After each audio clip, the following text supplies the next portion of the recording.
Magandang umaga po sa inyong lahat. Ngayon po nagsisimula ang hanay ng tatlong dakilang kapistahan.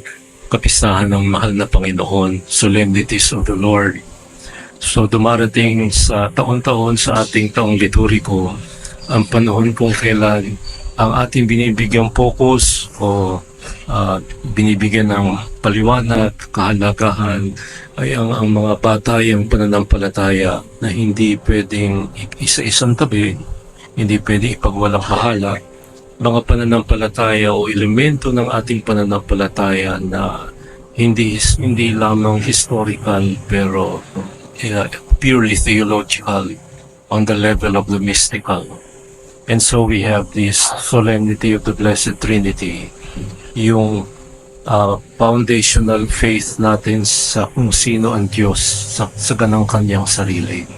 Deus in se, ang tawag ng mga theologians, Deus ad intra, the nature of God from within, versus the nature of God ad extra, or the nature of God from without, the externals, and a God in Himself, and a God in action. Today the focus is God in Himself, Deus in se. And I will have to start with the bad news. The bad news is that we cannot understand it with our limited human way of understanding. There is no way we can fully fathom what is basically a mystery hidden for all time from God, but revealed gradually in and through Jesus Christ, and which came to fruition and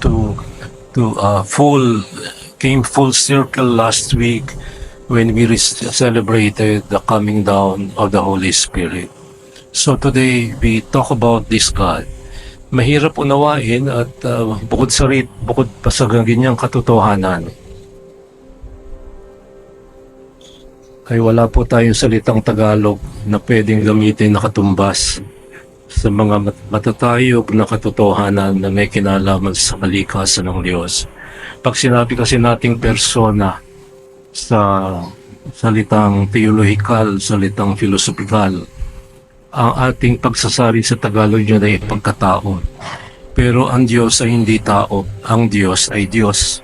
So ang pinakamalapit na pagsasalin dito sa kalikasan ng Diyos ng tatlong persona ay dalawang mahalagang salita, in which I'd like to leave with you this morning, that gives us a clue to what God is in Himself. And these two words have to do with relationship. That's number one. And number two is exchange. Pag sinabi nating relationship, ang kalikasan ng Diyos ay isang walang hanggang pakikipagnihik. Walang hangganang pakikipag-ugnayan. It is a never-ending relationship. But what kind of relationship is this? It is a relationship marked with an infinite exchange. Wala pong balakid na pagpapalitan, pagbabahagi, pagbibigay, pagkakaloob. Dalawang mahalagang bagay, both of them are dynamic, relationship and exchange. When we talk about God who is Father, God who is Son, and God who is the Holy Spirit, one God. But there are relations, and the relation of love of the Father brought forth in the Son, and the relation of love between the Father and the Son bore forth the Holy Spirit. Ang katotohanan ng ang Diyos ay nakikipagniig, walang hangganang nakiinikit na pagmamahal in Himself sa tatlong persona ng banal na Santatlo. Kung ito man ay hiwaga na hindi natin maarok at maunawaan, hindi ibig sabihin na ang hiwaga na hindi maintindihan ay hindi pwedeng isabuhay natin ngayon at dito.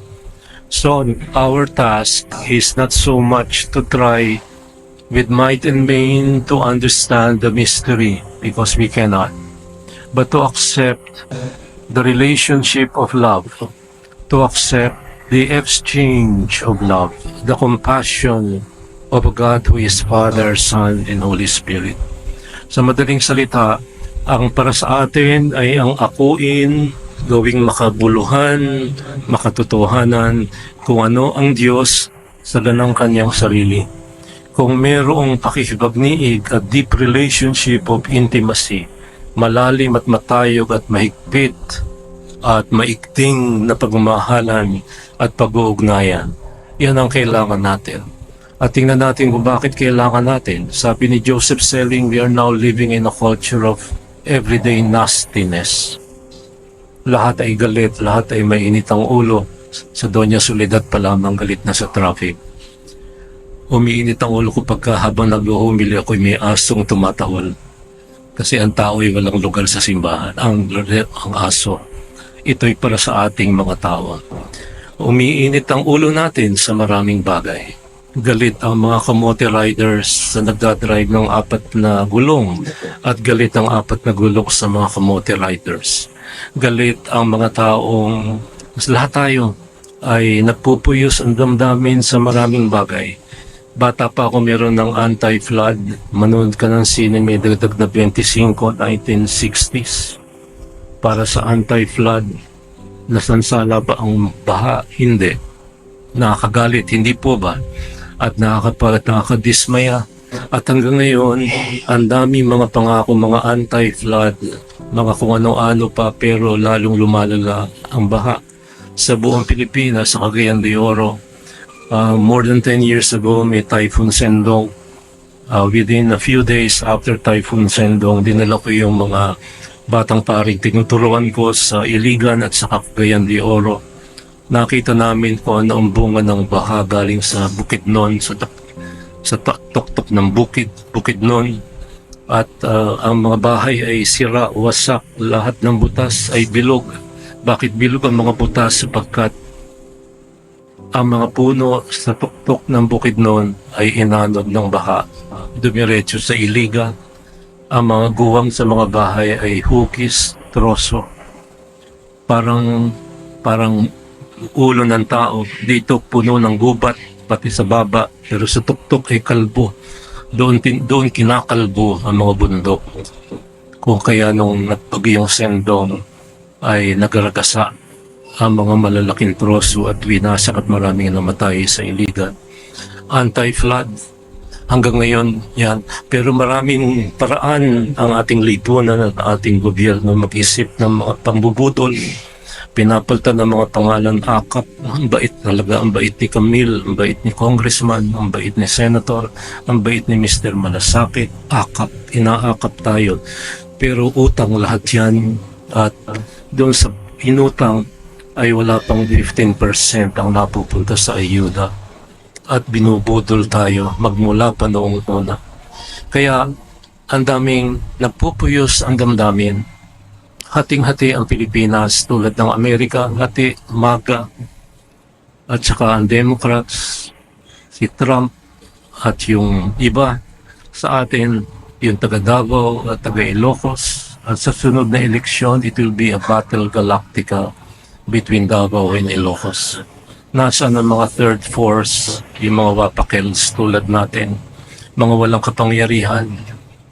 Mamili kayo, magpabudol pa uli kayo, o manindigan sa tama at makatarungan. 89 na probinsya sa Pilipinas ay pinamumunuan ng mga family dynasties. Kasama dyan ang Parañaque, Las Piñas, at ang mga kalapit nating syudad. Bata pa ako, elementary pa lamang, ang mayor sa malapit sa amin, ang ipilido ay letter T. Hanggang ngayon letter T pa rin. Yung asawa, vice governor, yung anak, congressman. At yung isa'y councilor sa syudad. Ito ang bayan natin. Nagpupuyos ang damdamin natin kuminsan. At tayo nagkakawatak-watak at ang daming mga galit sa social media. May yana, may pambansang yobak, mayroong mag-ama na nagsumbungan at nakakita ng katapat. Nag-iintay pa para mag-English, you tell me. You tell me.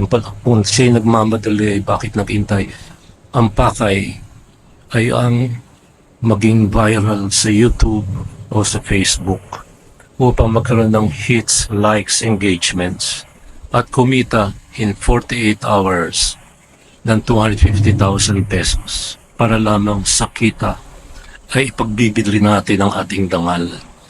Nung kinikwento ko na sa inyo na isang trabahador ko na nagmamadaling umuwi bago mag-eleksyon, tinanong ko bakit ka uuwi. Kasi sabi ni Mayor, pag hindi ako bumoto, tatanggalin ako sa listahan. Ano yon? Ayuda. Tatanggalin sa listahan ng ayuda. Nabubudol tayo.